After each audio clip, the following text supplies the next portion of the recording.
Woohoo!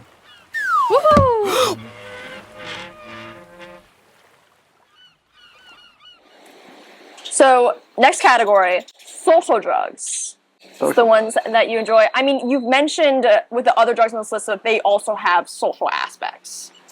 Yeah, I mean, whatever. Like, all these categories are kind of bullshit, right? A little bit, but we're just trying to break it up a little. What do you mean by a social drug? These are ones that like people do pretty commonly around other people in college. Okay, and you can be peer pressured into it, of course.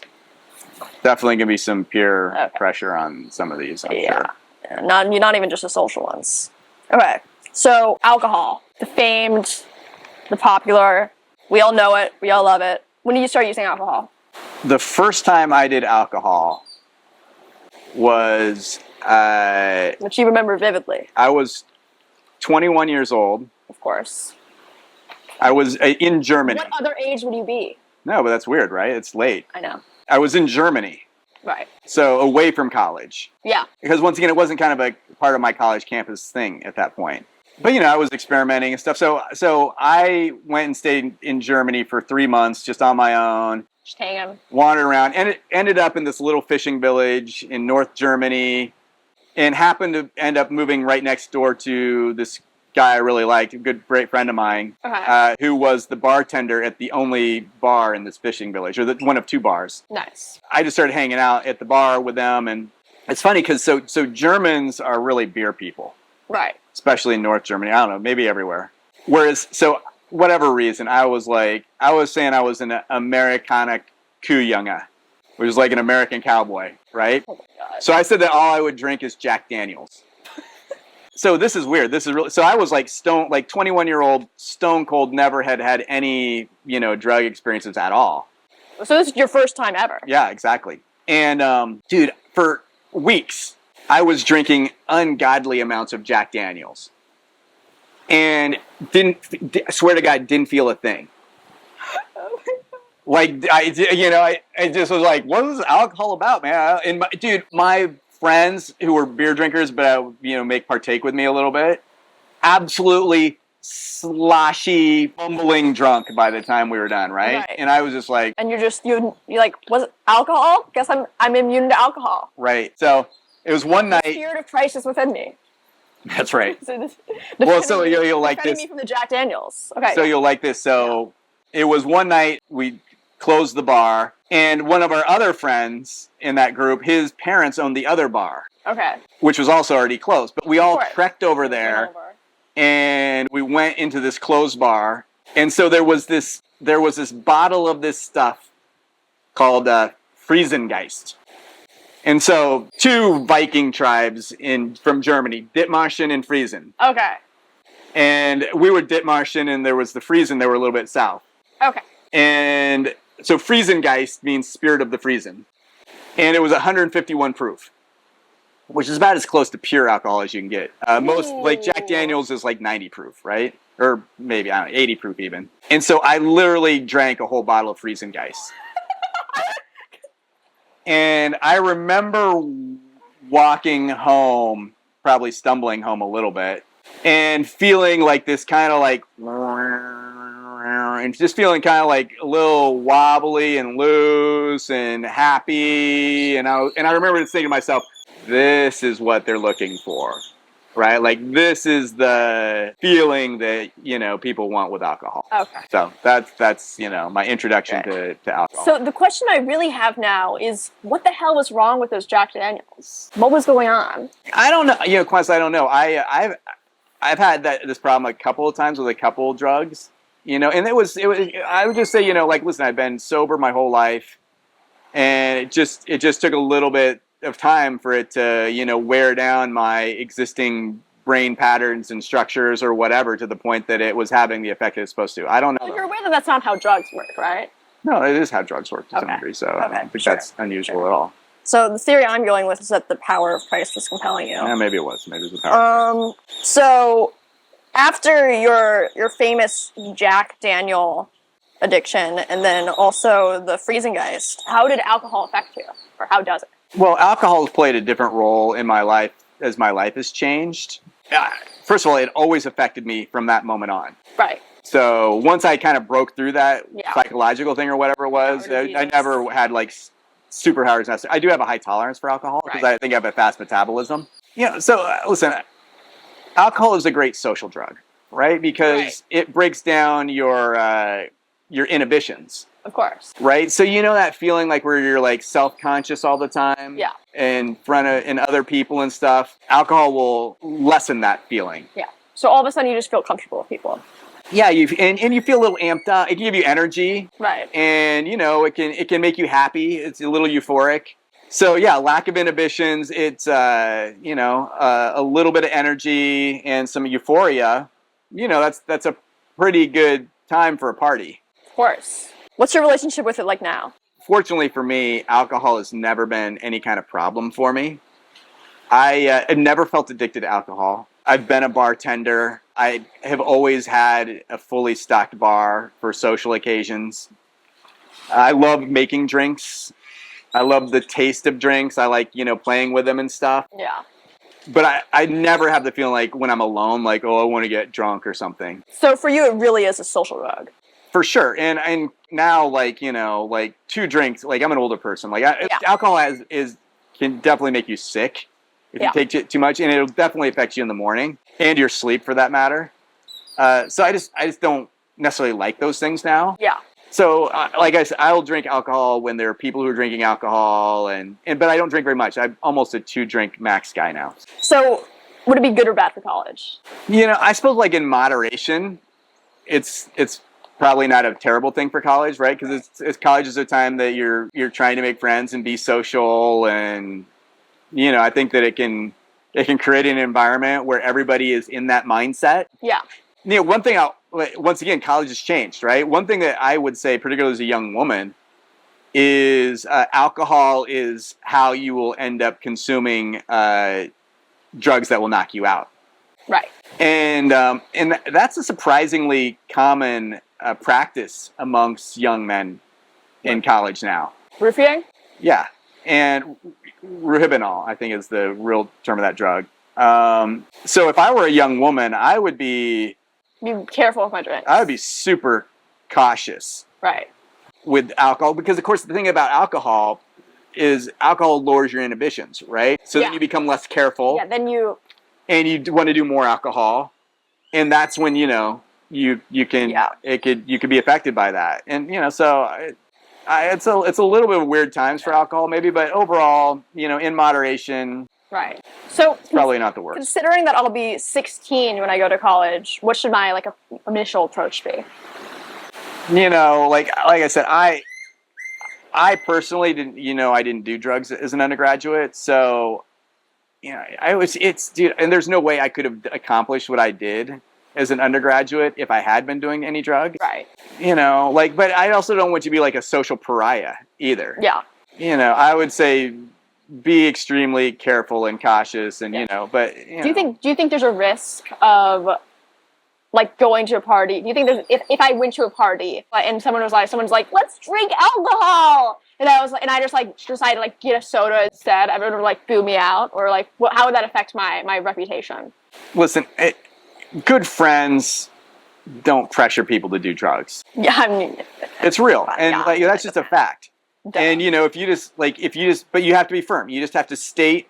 You have to be what you're going to do, and why why you feel that way, and then just be the person you are. Yeah, I've always felt like I'm pretty good at responding to peer pressure, and not responding to peer pressure. But that's what everyone thinks. Yeah, of course. But when I go to college, I should just be careful.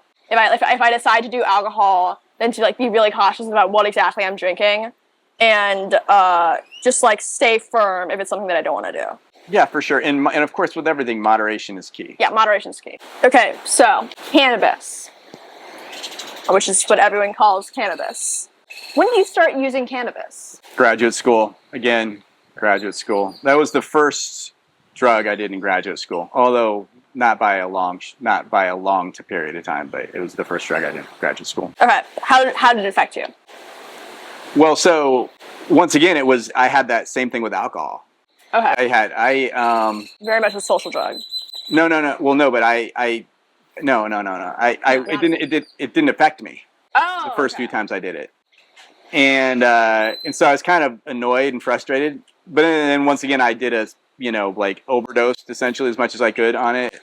And I basically smoked until I got high, which was at that point was a lot. And as soon as I got high for the first time, it was like love at first sight. Like I loved getting high. Okay. And I mean, I loved everything about it. How did it affect you? So of course, marijuana can affect you in a lot of different ways. And different strains of marijuana can affect you in different ways. When I first fell in love with it was it gave me great thoughts. Like it really did. I really felt extremely creative in terms of thinking. Right. And so that, to me, of course, like that was instantly ultimate drug. I love that. Shooting to the top of your tier list. But there's also another side, like where if you I feel like if you haven't done marijuana for a long time, yeah, and then you just do a little bit, you can get that kind of really thoughtful high. It's a high, of course. But then you can also get stoned, right? Which can be a strain level thing, but it's also definitely an amount level thing. What's the difference between taking weed and getting high and getting stoned? Well, so like I said, getting high is very kind of like you're thoughtful and you're kind of, like high, you're kind of up. It feels like a little bit of a stimulant. Whereas getting stoned, it's more of a body thing. It's like, like super relaxing, super chilled out. You can still have some, you just kind of like want to hang out with people and chill or just stare into the sky or whatever, like both to me are magical experiences. Okay, so all ups, no downs.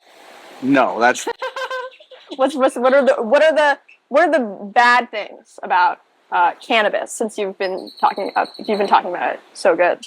Weed's I would always call it weed, right? Yeah, like that's. I mean, everyone calls it weed. That's so like weed's the only thing that I have 100% struggled with in my life.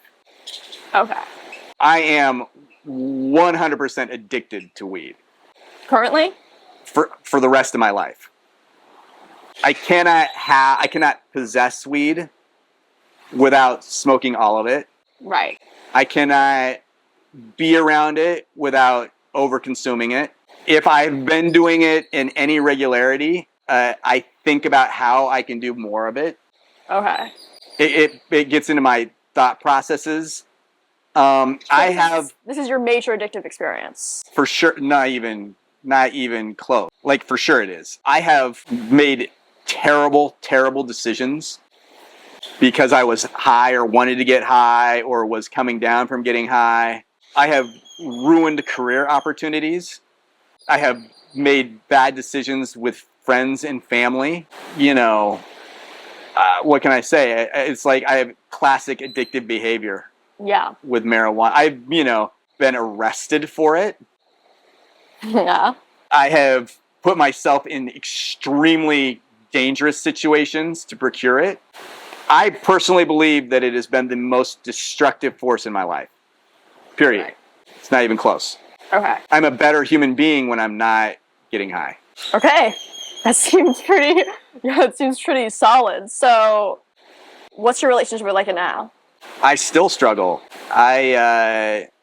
Here's the thing. I like people who smoke marijuana. Right. So all my friends have always been marijuana smokers. Yeah. And that's not good for your personal addiction. Well, yeah, and if I'm around it, I will smoke it. It's like I don't have any no button with that. So, and I still like it. It still works for me, right? Like it's still, I like getting high. I like getting stoned. It's the only drug that consistently works for me. And I'm not afraid of becoming hyper addicted to cocaine or, heroin. Yeah. It does affect my body more and more. It definitely messes up my digestive system.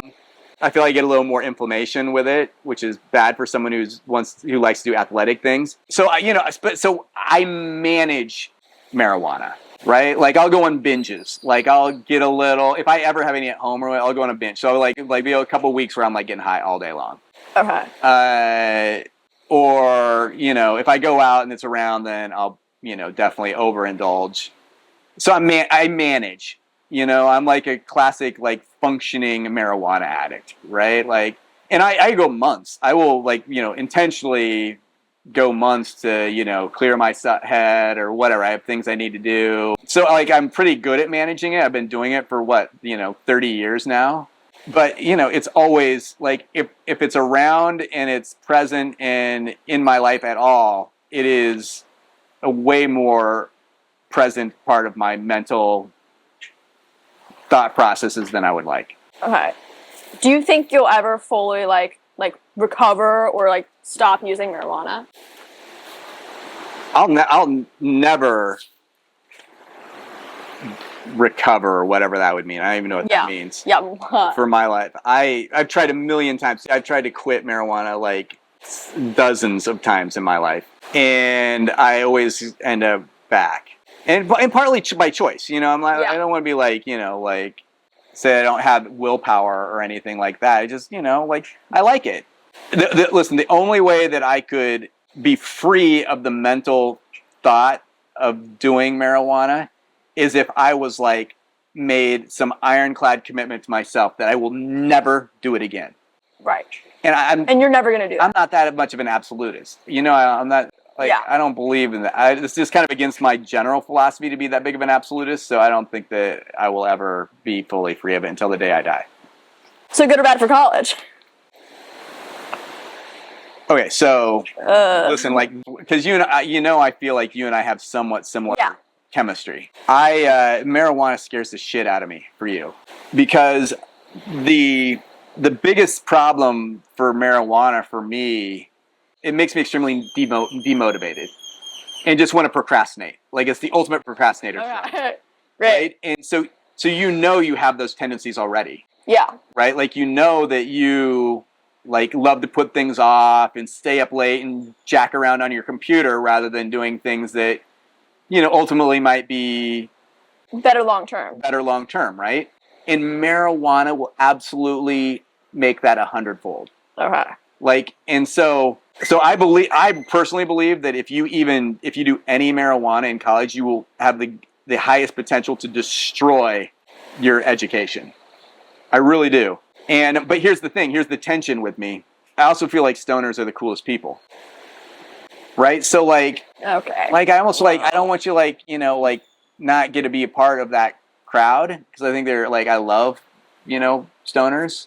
Like on one hand, destroy your life. On the other hand, hang out with some pretty cool people. It's totally, so there you go. That's it's a tension. Of course. In college. But so, but you're so young going to college and like, and I just feel like your mental tendencies are it's such a bad synergy with who you are.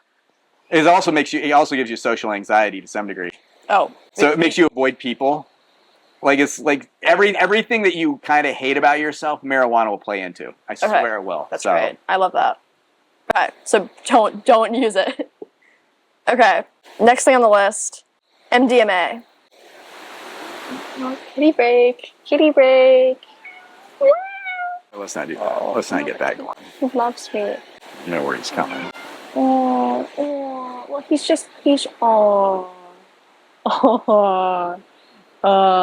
can the cameras see him? Probably. Why don't you just lie down, dipshit? Okay. All right, so why don't you ask me? Okay. Do you think cats would do drugs? Considering the cat just crawled up on your lap. And he like weed? Okay. MDMA. When do you start using MDMA? Well, so MDMA, ecstasy, Molly. A lot of names for it. I was in New York City in the 90s, right? Which was really the pinnacle of the rave scene in New York. Mm-hmm. And, ecstasy was, as we called it back then, was definitely central to that scene. So New York City, going to raves, Molly was part of that. Yeah, very social. Okay, how did it affect you? Okay, so this is weird. Okay. Everyone I ever talked to was like, ecstasy is like their favorite drug. Right. Like they consider it called ecstasy for a reason, right? Ecstasy has never worked right on me. Like, it's so weird. Like, I've probably done it, I don't know. Thousands of times. Nah, but 20 times, Okay. right? Like, I would like to say that I've always not gotten good ecstasy, because it is hard to, get like pure MDMA or a good mix or whatever. And people mix it all the time. So I'd like to blame the purity of it or whatever, but I figure like after 20 times and like everyone with me thinks it's absolutely amazing. Yeah. That I probably have done whatever it's supposed to be, right? I swear to God, like, to me, ecstasy makes me feel like I'm getting over the flu. I know it's so stupid, dude. And like, it's the only drug that hasn't worked on me, right? Like every other drug, I'm totally like, oh yeah, this works. Like, that works great. That's exactly what I would expect it to do. But every time I've done ecstasy, I literally feel like I'm getting the chills. I feel like I'm getting, that weird viral feeling you get, like when you get like COVID or something. Yeah, dude. Like, literally gives me the chills. I feel like I want to, I need a blanket. Like, I feel like I need to go lie down.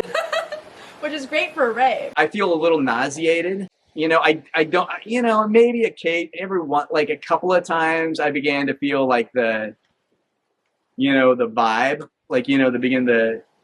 and it's a highly sexual drug. It's, it definitely makes you sexually, aroused. Great. Theoretically, except I felt like I had the flu. Yeah, wait, so how does it supposed to work?